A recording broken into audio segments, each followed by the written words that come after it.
Assalamualaikum warahmatullahi wabarakatuh. Innal hamdalillah nahmaduhu wa nasta'inuhu wa nastaghfiruh wa na'udzu billahi min sururi anfusina wa sayyiati a'malina. May yahdihillahu fala mudhillalah wa may yudlilhu fala hadiyalah. Wa asyhadu an la ilaha illallah wahdahu la syarikalah wa asyhadu anna Muhammadan abduhu wa rasuluh. Allahumma salli ala Muhammad wa ala ali Muhammad. Allahumma anfa'na bima 'allamtana wa 'allimna ma yanfa'una wa zidna ilmah. Ma'asyiral muslimin rahimani wa rahimakumullah. Melanjutkan pembacaan Qawaidul Qur'aniyah, masuk pada Al-Qaidatur Rabi'atu wa Salasuna, kaidah yang ke-34. Penulis membawakan surat Al-Baqarah ayat 120. Walan tarda ankal yahudu walan nasara hatta tattabi'a milatahum. Sekali-kali tidak akan ridho terhadapmu orang Yahudi, tidak pula orang Nasara, sampai kamu mengikuti milah mereka. Saudara yang saya hormati, hadhihi qaidatun qur'aniyatun aqdiyah. Ini kaidah Quran yang berkaitan dengan akidah. Nazalat qabla arba'ata asyara qarnan. Yang turun sebelum 14 kurun yang lalu. Wala tazalu ma'aniha tatajaddadu li ahlil Islam fi kulli zaman. Kemudian maknanya itu senantiasa diperbaharui oleh kaum muslimin setiap zaman. Jadi kaidah ini terus berlaku sampai hari kiamat. Terus berlaku sampai hari kiamat. Kenapa hal itu disampaikan? Karena kadang orang berkata, itu Yahudi Nasara di masa Nabi. Kalau sekarang sudah beda. Ingat, Allah Subhanahu wa taala datangkan dengan lafaz lan tarda. Lan itu kalau dalam bahasa Arab penafian lil hal wal mustaqbal, masa sekarang dan akan datang. Maknanya selamanya Yahudi Nasara enggak akan ridho kepada kalian. Maknanya Yahudi Nasara tidak akan ridho kepada kalian sampai kalian mengikuti agama mereka. Wala yahfa anna hadil qaidatal muhkamata ja'at fi suratil Baqarah. Tidak tersembunyi kaidah yang muhkamat ini, jelas gamblang ini, datang dalam surat Al-Baqarah. Tilkal suratul lati tatahaddasat bitafsilin an haqiqati ahlil kitab. Yang surat itu membicarakan tentang rincian hakikatnya ahlul kitab, Yahudi Nasara. Saklawase itulah. Gak akan ridho kepada kaum muslimin sampai muslim mengikuti milah mereka. Mengikuti milah mereka itu, satu, pindah kepada agama mereka. Dan ini mungkin bagi sebagian kaum muslimin nggak mungkin mau. Yang kedua, mengikuti milah mereka itu adalah secara keyakinan, secara ucapan plek dengan mereka, tapi ngakuni muslim. Ini hakikat orang Yahudi, orang Nasara seperti itu. Wal Yahudu bisaklin akhassu likaunihim yaskununal Madinah. Yahudi itu dengan satu sisi lebih khusus, keadaan mereka tinggal di kota Madinah. Tinggal di kota Madinah. Saklawase kata Allah, nggak akan ridho kepada kalian. Lebih-lebih orang Yahudi. Makanya kalau mengharapkan Yahudi sudah bersatu dengan kaum muslimin, itu nggak mungkin kok. Itu nggak mungkin. Ini termasuk kaidah penting, kaidah penting. Jamaah hormati, nuzulu hadil ayatil karimah, turunnya ayat yang mulia ini, pernah kita sampaikan, ayat itu kadang ada asbabun nuzul, sebab turunnya. sebab turunnya itu fungsinya membantu untuk memahami. Walaupun nggak semua ayat itu memiliki asbabun nuzul. Tidak semua ayat memiliki sebab turunnya ayat. Lah, sebab turunnya ayat ini kama asyara ilai jam'un minal mufassirin, sebagaimana yang diisyaratkan oleh sekumpulan dari ahli tafsir. Ja'a akibu marhalatin min muhawalatin Nabi SAW lita'lifil Yahudi. Ini datang setelah tahapan dari upaya Nabi untuk bersikap lembut kepada orang Yahudi. Rasul itu luar biasa. Jadi harapannya supaya Yahudi mau masuk Islam. Yahudi itu baik kepada kaum muslimin. Itu baik kepada kaum muslimin. Nabi SAW upayanya luar biasa. La'allahum yastajibuna, agar mereka itu mau memenuhi seruan Nabi SAW. Wa yanqadunu lidinil Islam, tunduk kepada agama Islam. Kalau mau masuk Islam, alhamdulillah. Apalagi kalau mau masuk Islam. Tapi kalau nggak mau masuk Islam, minimalnya tunduk kepada penguasa muslim. Faja'a hadzal khabarul qati'u likulli muhawalati ta'lif. Maka datang kabar ini. Kabar yang memutus setiap upaya untuk menyatukan. Yang Rasul sallallahu alaihi wasallam yumarisuha ma'ahum. Rasul lakukan bersama mereka. Enggak mungkin. Itu sesuatu yang tidak mungkin. Coba aja kayak sekarang di Palestina itu. Enggak mungkin itu. Karena memang wataknya seperti itu orang Yahudi. Seperti itu wataknya orang Yahudi. Orang Nasrani juga begitu. Kemarin tokohnya mati. Kemudian banyak sekali masukan kritikan, misalkan mosok nyembah kok uwong, nyembah kok patung. Walaupun secara akal sudah keliru, tapi tetap enggak akan ridho. Ini kata Quran. Makanya Syekhul Mufassirin Ibnu Jarir At-Tabari berkata, syekhnya ahli tafsir. Kan tafsir itu kalau termasuk yang paling dijadikan rujukan, tafsirnya Imam Tabari. Makanya kalau kita yang sekarang mau tafsir, misalkan buka tafsirnya Syekh Abdurrahman As-Sa'di. Jadi Quran itu kalau pengen tahu maknanya, mending tuku terjemahan tafsir Syekh Abdurrahman As-Sa'di. Nanti kalau tafsir yang terjemahan Quran kadang nama dan sifat itu disimpangkan maknanya. Kembali tafsir ke situ. Nanti lebih tinggi Ibnu Katsir, lebih tinggi yang disebut sebagai syekhnya ahli tafsir Ibnu Jarir At-Tabari. Apa kata beliau? Walaisatil yahudu ya Muhammad walan nasara bi radiyatin angka abada. Yahudi Muhammad, Nasara wahai Muhammad, itu enggak akan ridho kepada engkau selamanya. Ini kata Allah Subhanahu wa taala, enggak mungkin ridho selamanya kepada engkau. Maka fada tolaba mayurdihim wa yuafiquhum. Maka tinggalkan meminta yang menjadikan mereka ridho. Yang menjadikan mereka ridho, enggak mungkin. Misalkan kamu harapkan mereka masuk Islam, angel, kecuali memang Allah bukakan pintu hidayah. Yang kedua, orang mlebu Islam, tapi tunduk kepada kaum muslimin, sulit. Orang Yahudi, orang Nasara, nggak mungkin itu bisa mencocoki mereka. Makanya wa aqbil ala talabi ridallah fi du'aihim ila ma ba'asakallahu bi minal haq. Maka sudah fokus saja, cari keridhaan Allah dalam mendakwai mereka, menyeru mereka kepada apa yang Allah utus dirimu berupa kebenaran. Jangan cari ridhonya Yahudi Nasara, orang mungkin, sulit itu. Tapi kamu saja cari ridho Allah Subhanahu wa taala. Kamu seru mereka, kamu dakwai mereka, tetap yang kamu depankan ridho Allah Subhanahu wa taala. Fa innal ladzina tad'uhum ilaihi min dalika lahu sabilu ilal ijtima' fihi ma'aka alal ulfah wa dinil qayyim.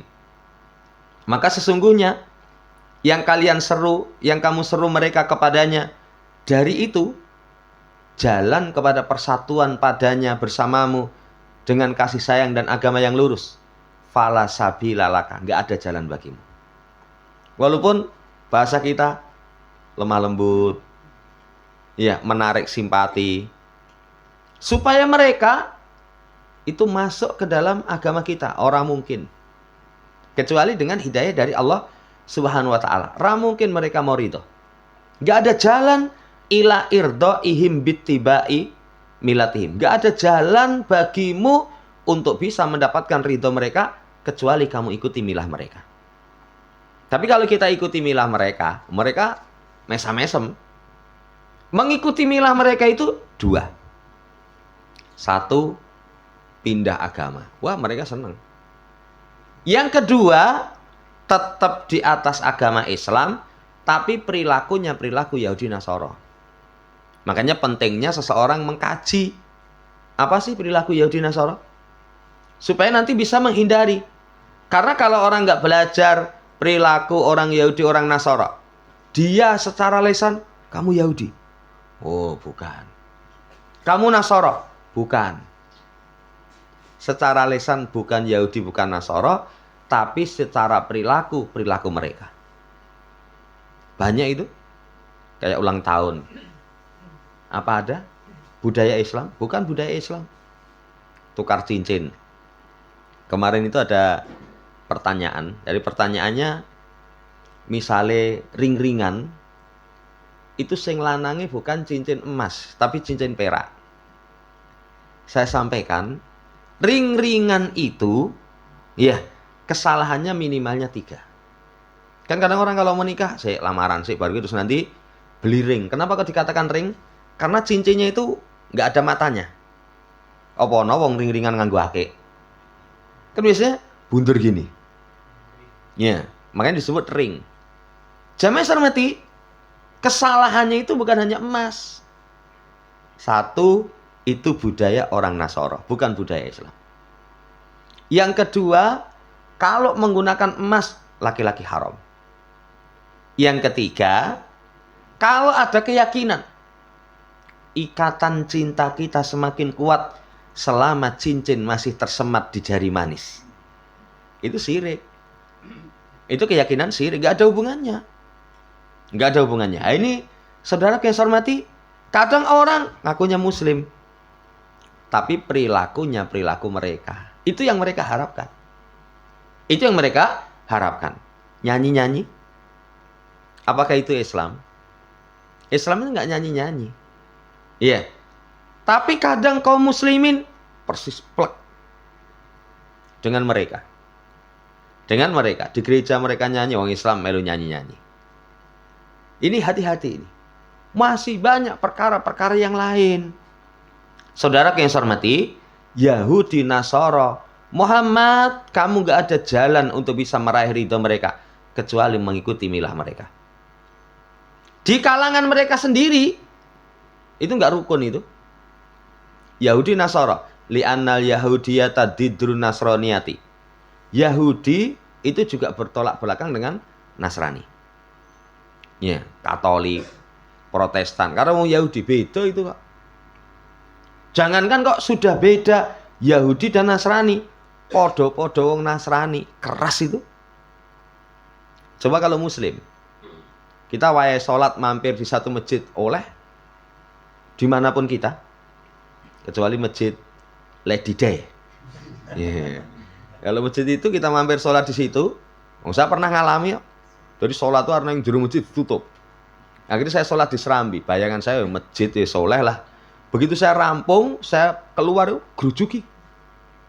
Wah, najis kayaknya. Iya, tapi kan cuman golongan itu. Kalau selainnya, bebas. Tapi kalau Nasara, sudah beda golongan, orang mungkin. Gerejamu nganti sana. Yes, aku tak melu nggonmu. Ya nggak bisa. Nggak bisa. Itu, saudara yang saya hormati, mereka sendiri saja cerai-berai. Yahudi, Nasara bertolak belakang. Wan Nasraniyah diddul Yahudiyah.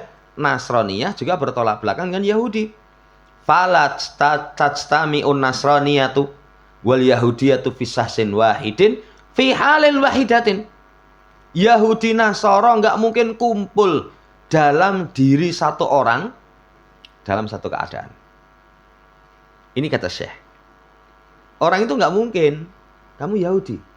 Enggak, saya Yahudi Nasara. Ya, orang mungkin kok. Itu tidak mungkin. Ya. Demikian pula wal yahudu wan nasara la tajtami'u ala ridho bika. Yahudi Nasara nggak mungkin kumpul untuk ridho kepada engkau. Nggak mungkin. Lawang kalangan mereka sendiri aja nggak kumpul kok. Yahudi Nasara itu dikumpul ke. Ayo rukun, orang mungkin. Apalagi mereka bersepakat untuk ridho kepada engkau. Kecuali antakuna Yahudian Nasranian. Kecuali kamu menjadi Yahudi Nasara. Makanya lihat. Kalau ada orang, kok Yahudi Nasara itu cocok dengan dia. Dia mengikuti mereka. Delok neng negeri kita. Ya. Yang tokoh terkenal tapi ternyata wah karo Yahudi nu rangkul-rangkulan mesem-meseman tribane. Ya, bolone mereka. Nggak mungkin ridho kecuali antakuna Yahudiyah. Kamu jadi Yahudi. Sama. Ya. Orang Nasara nggak mungkin ridho kepada kalian kecuali kalian mengikuti mereka. Dua tadi. Pindah agama. Kalau nggak pindah agama, itu semuanya keyakinan apapun mengikuti mereka. Ning tetap Islam. Saudara yang saya hormati, nggak mungkin. Kecuali kamu menjadi Yahudi dan Nasara. Wadzalika mimma la yakunu minka abadan. Dan ini dari apa yang tidak terjadi darimu selamanya.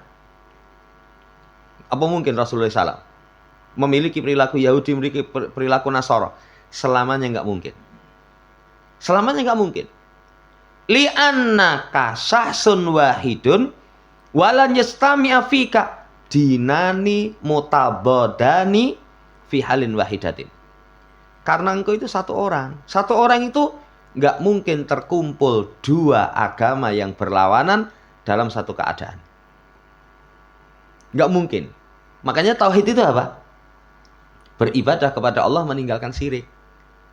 Kalau seorang tidak beribadah kepada Allah, bukan mentauhidkan Allah, kamu ibadah sama Allah? Enggak. Ning saya rasirik, bukan tauhid. Tapi seorang jamaah hormati beribadah kepada Allah, melakukan kesyirikan, bukan tauhid. Enggak mungkin dua hal itu bisa bercampur dalam satu orang. Kamu muslim. Ya kalau muslim, ya muslim. Enggak, saya muslim nih yo karo Yahudi percaya. Kuwi urung Islam jenenge. Kalau orang muslim tapi kok masih yakin sebagaimana keyakinannya Yahudi, keyakinannya Nasara, berarti belum Islam. Kan Islam itu 3. 1, al-islamu lillahi bitauhid. Tunduk dengan mengesahkan Allah. Orang muslim wajib mengesahkan Allah. Yang kedua, itu wal inqiyadu lahu bita'ah. Tunduk dengan melaksanakan ketaatan. Wong Islam itu taat. Yang ketiga, bara'atu minasyirki wa ali. Anti syirik dan penganut kesyirikan.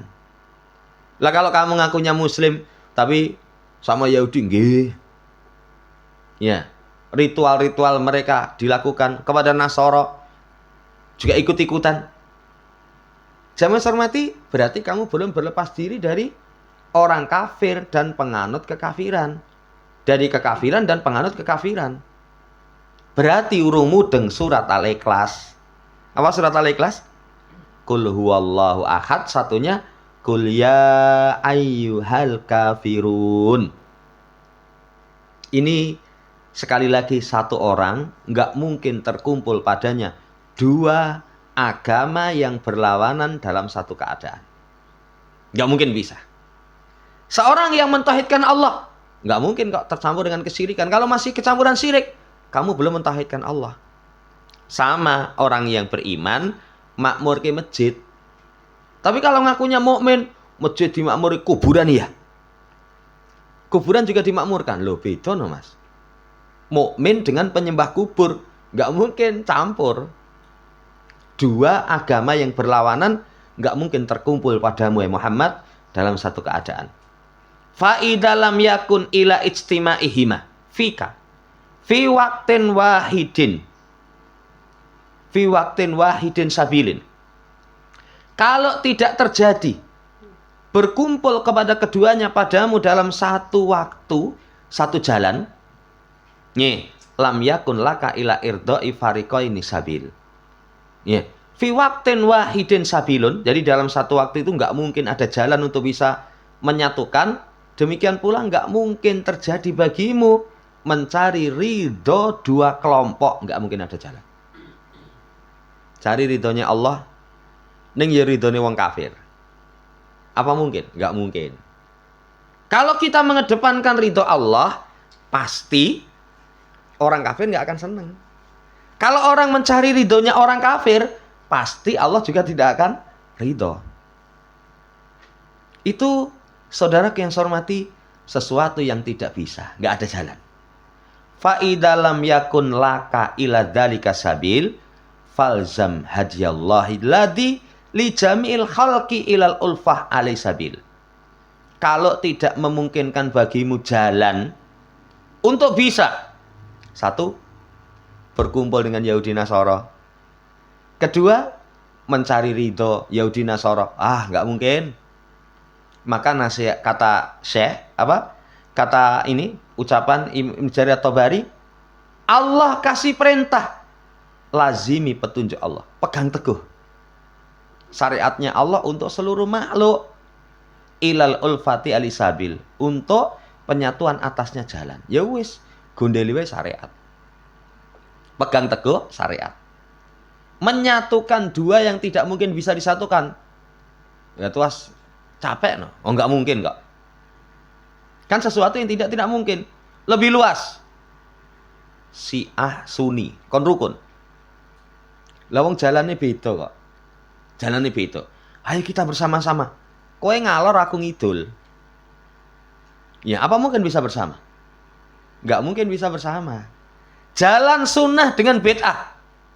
Wah, kita ini sepenting rukun. Lah kowe menempuh jalan bid'ah kok. Jalan yang tidak ada contoh Rasul SAW. Sementara kami berupaya mengikuti jalan Rasul SAW. Apa mungkin bisa bersama? Nggak mungkin bisa bersama. Nggak mungkin bisa bersama. Saudara yang saya hormati, makanya kok ada istilah toleransi itu menyamakan. Ya angel no. Kan sekarang begitu, toleransi itu wis pokoknya podo-podo. Jadi kalau mereka misalkan Natalan, ya kamu melu sana. Kita kaum muslimin korban di mana itu? Wong Kristen melu korban gitu. Itu toleransi. Nggak paham toleransi. Toleransi itu lakum dinukum waliyadin. Kayak kita sama temen. Gue senengnya apa mas? Kopi. Temen satunya, wah ngeri ngombe kopi. Motone rasa turu. Saya minumnya misalkan es teh. Ya. Kemudian ora. Ya kalau saya pengen ngopi, oke kudu ngopi. Apa begitu? Toleransi itu ya wes kayak ngopi-ngopi mas. Kopi pahit. Ya. Gula es teh misalnya. Saudara yang saya hormati, ini penjelasan dari dari Imam At-Tabari. Luar biasa ini. Berarti kalau tidak mungkin mereka disatukan dengan kita, ya sudah, pegang teguh aja syariat. Pegang teguh syariat. Gimana syariatnya? Itu yang kita pegangi. Kemudian setelah itu, fata'ammal ma tadammanatsu tatimmatu hadil qaidati min wa'idin adimin. Sekarang perhatikan apa yang terkandung dari ini, kesempurnaan kaidah ini. Jadi komplit kaidah ini dari ancaman yang keras. Liman ittaba'a ahwa'ahum, bagi orang yang mengikuti hawa nafsu mereka. Mengikuti hawa nafsunya Yahudi Nasara. Waliman hadal wa'idul azim, bagi siapa ancaman keras ini? Pertama kepada Nabi Muhammad. Apa mungkin Nabi Muhammad mengikuti hawa nafsunya Yahudi Nasara? Nggak mungkin. Kalau Nabi Muhammad saja nggak mungkin menunjukkan betapa ancaman ini sangat keras. Sangat keras. Apalagi untuk umatnya. Yang nggak mungkin mengikuti saja, jangan ikuti hawa nafsu mereka. Padahal Nabi Muhammad nggak mungkin. Sudah berlalu, Nabi Muhammad sirik apa nggak? Nggak mungkin sirik. Tapi kalau ada ayat, lain asrokta layah batona amaluka. Muhammad, kalau kamu sirik, sungguh akan hapus amalan. Padahal Nabi Muhammad nggak mungkin sirik. Itu menunjukkan kepada kita, jamaah hormati, kalau sekelas orang yang tidak melakukan syirik saja hapus, apalagi kita. Sama seperti kaidah ayat ini. Muhammad, kamu ikuti hawa nafsu mereka, ancamannya keras. Padahal Nabi Muhammad nggak mungkin, apalagi kita. Apalagi kita. Ma'annahu lam yumkinu an yaqa minu syai'un min dalika bi asamatillahi azza wa jalla lahu. Seiring tidak mungkin terjadi sesuatu dari mengikuti hawa nafsu mereka, Nabi Muhammad SAW, nggak mungkin, dengan penjagaan Allah. Tapi lihat, kul inna hudallahi wal huda wala ini taba'ta ahwa'ahum ba'dalladzi ja'aka minal ilm malaka minallahi miwali wala nasir. Katakan Muhammad, sesungguhnya petunjuk Allah itulah petunjuk yang sebenarnya. Orang muslim itu kayak gitu. Digerenengi kayak apa? Karmu, Mas. Iya. Ini yang bener ya Islam. Kebenaran itu Islam. Coba sisi mana? Sampai kalau memang kebenaran Islam itu masih dipertentangkan, nggon ngendi sing mbok pertentangkan? Iya. Ahli kesehatan mengakui, ahli geologi mengakui, semuanya itu. Sampai pernah kita sampaikan, orang kafir masuk Islam itu usahanya tadinya laundry. Tadinya laundry. Yang laundry pakaiannya wong muslim gitu, cepet resik, ambune enak. Tapi kalau ngelundri pakaiannya wong kafir itu kok ngwetel, ya. Ambune nggak enak. Setelah diteliti, ternyata makanan. Wong Islam panganane baik, halal. Orang kafir itu pemakan segala itu. Karnivora ya, karnivora. Oh, ya, omnivora. Apa-apa dipangan itu orang kafir. Ya, kalau orang muslim itu misalnya makan ya sing halal. Wong kafir makan halal campur kok. Sing heboh di berita itu. Ya, ayam bakar tapi ternyata nganggo babi. Sing dadekne kita sedih itu kok baru sekarang ngomong non halal. Padahal ya buka usaha wis pirang puluh tahun itu. Berarti wong Islam sira mudeng itu semangane kabeh no ya. Ya, wah aku tuas langganan kono. Saudara yang saya hormati, itu ya, petunjuk yang sebenarnya itu petunjuk Allah. Orang muslim harus yakin itu. Petunjuk yang sebenarnya petunjuk Allah Subhanahu wa taala. Kalau kamu ikuti hawa nafsu mereka, setelah datang kepadamu dari ilmu, nggak ada bagimu dari Allah kewalian, tidak ada pertolongan. Ini ancaman secara khusus kepada Nabi Muhammad SAW. Muhammad, kalau kamu mengikuti hawa nafsu mereka, dengan harapan mereka itu masuk Islam, atau dengan harapan mereka itu tadi disampaikan, wis lemah lembut karo wong Islam, orang mungkin. Kalau kamu ikuti hawa nafsu mereka, setelah datang kepadamu ilmu, nggak ada bagi Allah kewalian, nggak ada bagi Allah pertolongan. Wes, ora dianggap wali ini Allah, ora ditulung. Ini ancaman lebih khusus kepada Nabi Muhammad. Bagaimana dengan kita? Bagaimana dengan kita? Berarti orang muslim jangan coba-coba. Walaupun sekarang ada teriak-teriak, kita ini harus bersatu. Iya, Yahudi Nasrani itu pengikut agama samawi. Ya kalau mengikuti agama samawi masuk Islam, no? Kan negeri kita ada tokoh-tokoh liberal yang mereka itu berupaya seperti itu. Wong Kristen kafir apa ora? Oh coba kafir ke Mas. Wong dia mengikuti kitab Injil. Wong Yahudi kafir apa ora? Jangan kafirkan. Mereka mengikuti kitab Taurat. Jawaban kita, kalau mereka mengikuti kitab Taurat, kitab Injil, mereka masuk Islam. Karena dalam kitab mereka sudah disebutkan ciri-ciri Nabi akhir zaman. Ini saudara yang saya hormati. Ya, ayat ini ancaman. Kemudian kata kata penulis. Ta'amal kaifa qasamallahu ta'ala al-amra fi hadzal aslil azimi. Perhatikan bagaimana Allah membagi perkara dalam pokok yang agung ini, ila kisma ini, kepada dua pembagian. Hadiyun wa hawa, huda wa hawa. Perkara itu cuma dua. Mengikuti petunjuk atau mengikuti hawa nafsu. Kalau mengikuti petunjuk, jangan ikuti Yahudi Nasara. Kalau mengikuti hawa nafsu, berarti mengikuti Yahudi dan Nasara. Itu cuma dibagi dua. Petunjuk, hawa nafsu. Petunjuk dari Allah. Walaisa wara'ad dzalika illa ittiba'al hawa. Enggak ada di belakang itu illa ittiba'ul hawa, kecuali mengikuti hawa nafsu. Jadi orang itu yen ra manut dalil, manut hawa nafsu. Gitu aja. Gitu aja. Wala ini tabata ahwa'ahum. Kalau kamu mengikuti hawa nafsu mereka. Ibnu Jarir mengatakan dalam kasih catatan terhadap ayat ini. Ya, yakni jalla sana'uhu biqaulihi. Allah Subhanahu wa taala yang maha agung, yang terpuji. Wala ini tabata ya Muhammad. Kalau kamu ikuti wahai Muhammad hawa nafsu Yahudi Nasara fima yurdim angka, pada perkara yang menjadikan dia ridho, mereka ridho kepadamu. Minta hawudin wa tanasurin. Apa? Etok-etok memeluk Yahudi atau berupaya memeluk Nasara. Yang memeluk Nasara.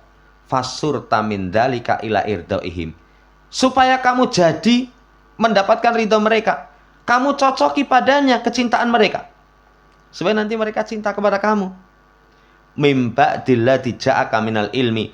Setelah datang kepadamu ilmu dari kesesatan mereka, kekufuran mereka terhadap Tuhan mereka. Mimba dillati iktasastu alaika min nabaihim fi hadis surah. Setelah aku ceritakan kepadamu kabar mereka dalam surat ini.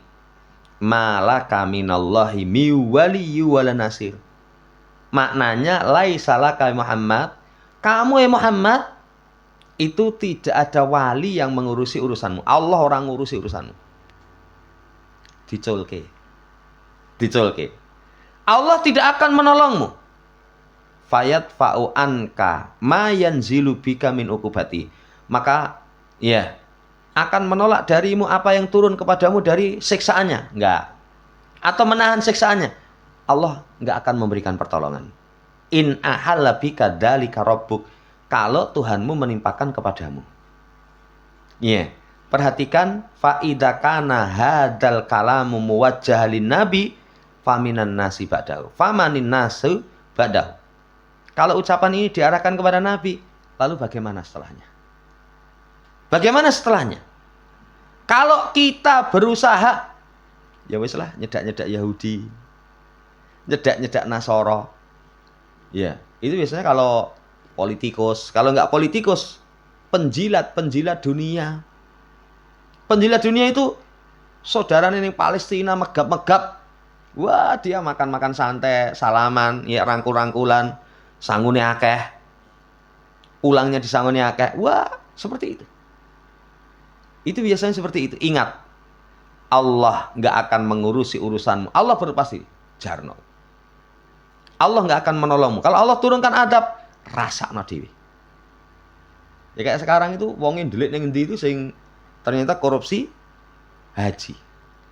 Konangan, wah dulu itu katanya wetinge kamu muslimin luar biasa. Jilat kepada Yahudi Nasara. Allah sudah kasih seperti itu, nggak ada yang bisa nolong coba. Ini saudara yang saya hormati, penjelasan dari beliau. Ya, wallahu ta'ala alam. Sampai sini dulu. Jadi intinya Yahudi Nasara nggak akan ridho kepada kita kecuali kita ikut milah mereka. Kecuali kita ikut milah mereka. Hati-hati, ora usah mikir mereka itu ya ridho kepada kita, nggak usah. Cari ridho Allah, Allah penguasa alam semesta. Cari ridho Allah, Allah penguasa alam semesta. Neng yang orang kedanan dunia, wah sudah jilat Yahudi, jilat Nasara, engko gen dipilih. Kalau orang kedanan dengan harta, jilat Yahudi, jilat Nasara, ben kecipratan harta mereka. Padahal mana Yahudi itu terkenal cetil. Ya, ini sampai para ulama katakan ketika Yahudi mengatakan nahnu agniya, Allah fakir wa nahnu agniya. Kami ya, Allah fakir, kami kaya. Itu mereka terangkan sifat Yahudi itu bakhil. Kalau mereka ngasih, itu seperti istilah orang, nggak ada makan siang gratis. Jadi kalau ayo golek pangan siang sih, iki ngopo iki? Ya itu loh. Bareng madang warak, anu mas, nyuwun tulung. Waduh, wis batut warak iki. Misalnya moh, wis duwe sego warak bareng kok moh gitu. Yahudi itu kalau ngasih seperti itu. Jadi kalau ngasih itu jangan wah Yahudi ini apa? Ora, gitu loh. Setelah itu nanti ada permintaan, konsekuensi. Cari ridho Allah. Karena Allah penguasa alam semesta. Demikian, kurang lebih nyaman dimaafkan. Sebelum ditutup, barangkali ada yang ditanyakan, kalau bisa kita jawab.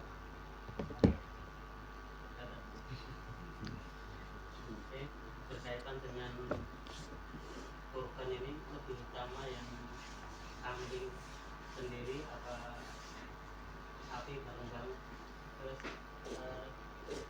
kebebasannya dalam memilih hewan korban berdasarkan apa? Mungkin semakin besar hewan korban yang kita pilih juga semakin banyak pahalanya. Jadi kalau ditanya hewannya, 1 ekor kambing dengan 1/7 sapi. Kalau nilainya sama, misalkan kamu ikut sapi, berapa ikut sapi? 3 juta. Kita beli kambing 1 ekor 3 juta. Itu lebih utama 1 ekor kambing. Karena kalau 1 ekor kambing, doha kamilan. Menyembelih sempurna. Iya. Apalagi nanti salah satu hikmahnya, kalau nyembelih 7 kambing dengan 1 sapi. Kalau 1 sapi, dzikirnya cuma sekali. Bismillahirrahmanirrahim. Kan cuma itu toh. Tapi kalau 7 kambing, Bismillahirrahmanirrahim. Rampung. Ini lagi Bismillahirrahmanirrahim. Rampung. Ini lagi Bismillahirrahmanirrahim. Itu dzikirnya 7 kali. Tapi dengan catatan, apa disampaikan? Nilainya sama. Nilainya sama. Tapi kalau nyembelih kambing dengan menyembelih 1/7 sapi. Ikut sapi berapa? 3 juta. Lah wedhusmu regan piro? 750. Yang kemarin saya kasih cerita itu loh. Ya, 750 itu wis wedok, ya. Oh, jangan tanya kalau 750 kok anu masing gede. Ya, saya sampaikan kalau 750 kok njeluk gede, njeluk lanang, kuwi wedhuse mbahmu. Wedhuse mbahmu itu, "Mbah, duse nggo kurban." Ya wis, pinten wis tinggalno pira kono. Ya. Kalau nilainya lebih besar sapi, berarti semakin banyak dikeluarkan, ya tentunya lebih utama. Makanya ada nanti para ulama mengatakan bahwasannya sembelian afdal itu aghla samanah. Paling mahal harganya. Paling mahal harganya. Tapi kalau secara umum menyembelih itu pilih jantan, bertanduk, cukup umur, gemuk, ya. Kemudian tidak ada cacat, yang cacat itu buta jelas, pincang jelas, kurus jelas, ya, sakit yang jelas, itu nggak boleh. Ya, paling sempurna itu yang sempurna sembeliannya. Nanti bulunya sekitar mata itu hitam, sekitar kaki hitam, sekitar perut hitam. Itu semakin sempurna. Jadi kalau seorang menyembelih itu terpenuhi jantan, bertanduk, gemuk, cukup umur, tidak ada cacat, walaupun cacat yang makruh, telinga terbelah, tanduknya 1. Ya sapi itu kalau sungune siji yo enggak gagah itu. Ya, kenapa? Karena sungune yang samping. Kalau sungune siji yang tengah itu, ya berarti sapi bercula 1 kan itu patut ya. Ya, ini kan enggak gagah. Makanya semakin sempurna, semakin bagus. Paling utama lagi kalau orang mampu 1 keluarga, 1 onta. 1 keluarga, 1 sapi itu lebih utama lagi. Utama lagi. Makanya pernah kita sampaikan, kalau orang 1 keluarga menyembelih lebih dari 1, boleh. Selama tidak niatannya mubahah, berbangga-bangga. Beleh piro? Wedhus siji, regan piro? 750. Ya saya alhamdulillah sak omah telu beleh wedhus telu. Lah regane piro? Per ekor 4 juta. Wah, kalau untuk berbangga enggak boleh. Nggih. Makanya saya ditanya kemarin kalau satu keluarga misalkan 5 orang menyembelih kambing 5. Saya lebih cocok, Mas. Duit nggo tuku wedhus 5 itu mlumpuki piro? Oh, satu ekornya 3 juta. Berarti 5 kali 3 15 tukone sapi. Itu lebih utama. Satu ekor satu keluarga. Wallahu ta'ala alam seperti itu. Jadi semakin bagus itu semakin utama. Semakin utama. Wallahu ta'ala alam.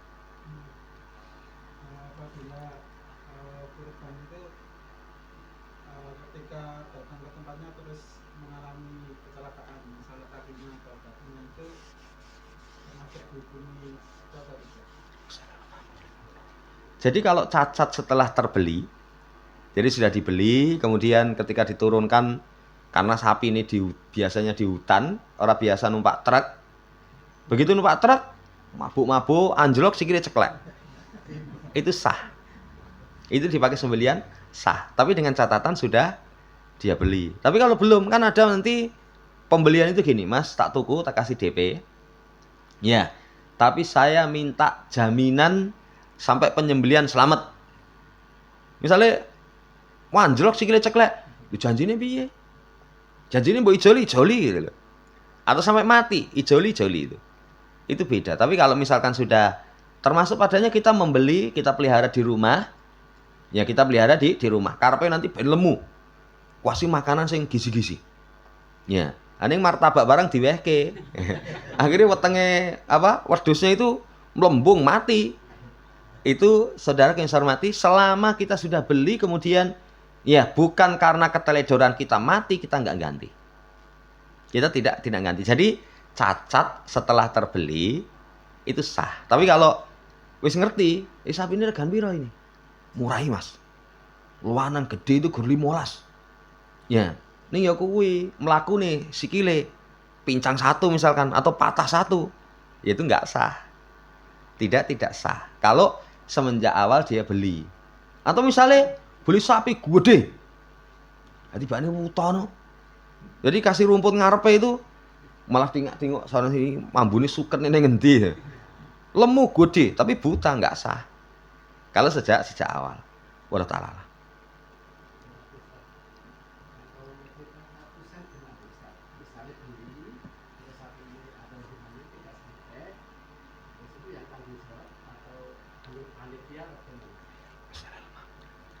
Jadi kalau panitia itu misalkan dia yang membelikan, kemudian dia misalkan kapusan, ya dia sebenarnya bertanggung jawab karena amanah bagi dia. Amanah bagi dia. Apalagi kalau misalkan dia diopai. Kan ada kalau panitia itu panitia ta'awun saja. Artinya tidak ta'awun tapi diopai. Sakapan itu di satu tempat itu dia yang bertugas golek itu dapat 500. Walaupun jane ora rekoso, kan dia nyarinya jauh ke sana kemari. Ya. Itu kadang juga butuh bensin, butuh waktu. Apa meneh yen keplek ilat itu jajane yo akeh. Ya. Itu kadang per ekor dikasih 500. Kalau misalkan dia diamanai seperti itu, nanti keteledoran dia yang bertanggung jawab karena dia amanah. Makanya termasuk sembelihan itu hati-hati. Tapi kalau ta'awun pun juga hati-hati. Ya, nanti kalau keteledoran dari dia bisa bertanggung jawab. Walau ta'ala.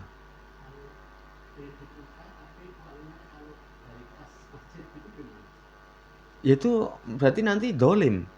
Kan kas masjid itu milik kaum muslimin. Lah nanti kalau beberapa orang misalkan sing tanggung jawab golek sapi siapa?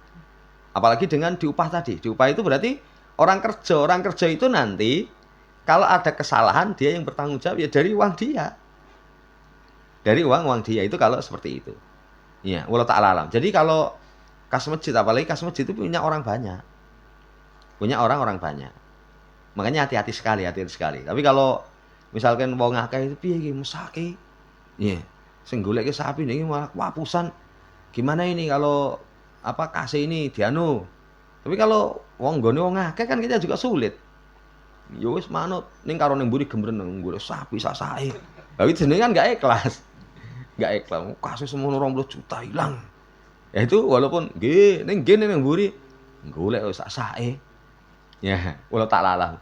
Jadi amanah, amanah hati-hati. Makanya urusan kurban itu hati-hati. Termasuk bawa uang, ya termasuk nyerahkan uang itu, ya itu kalau berkaitan dengan urusan orang banyak, itu harus betul-betul hati-hati. Walau tak lalang. Ya. Cukup. Ya mungkin itu yang bisa kita sampaikan. Jadi ini hari Selasa, kalau nanti malam kita pemerintah sedang isbat mungkin. Ya, sedang isbat nanti malam. Paling aman kalau mau potong kuku, potong rambut itu sebelum maghrib. Jadi kalau kita misalkan sudah punya sembelian, itu pengen potong kuku, potong rambut sebelum maghrib, itu paling aman. Walaupun ada kemungkinan nanti hilal kelihatan, besok tanggal 1, ada kemungkinan hilal tidak kelihatan. Berarti tanggal 1-nya hari Kamis. Ya, tapi kalau misalkan kita sudah niat berkorban, paling aman itu sebelum maghrib potong kuku, potong rambut. Yang kedua, berarti kalau nanti hilal kelihatan besok sudah 10 awal bulan Dzulhijjah. Ini disemangati amal soleh. Karena amal soleh yang dikerjakan pada 10 awal bulan Dzulhijjah, pahalanya itu double besar 2. 1 bulan Muharram, bulan Dzulhijjah itu bulan mulia. Yang kedua 10 awal itu lebih istimewa. Makanya nanti nasihat ulama disemangati. Disemangati kalau mampu, ya semua amal, sholatnya, dzikirnya, baca Quran, sedekah, itu kalau punya kemampuan, itu disemangati. Nanti pahalanya double 2 kali lipat. Wallahu ta'ala alam. Demikian. Subhanakallahumma rabbana bihamdika asyhadu an la ilaha illa anta astaghfiruka wa atubu ilaik.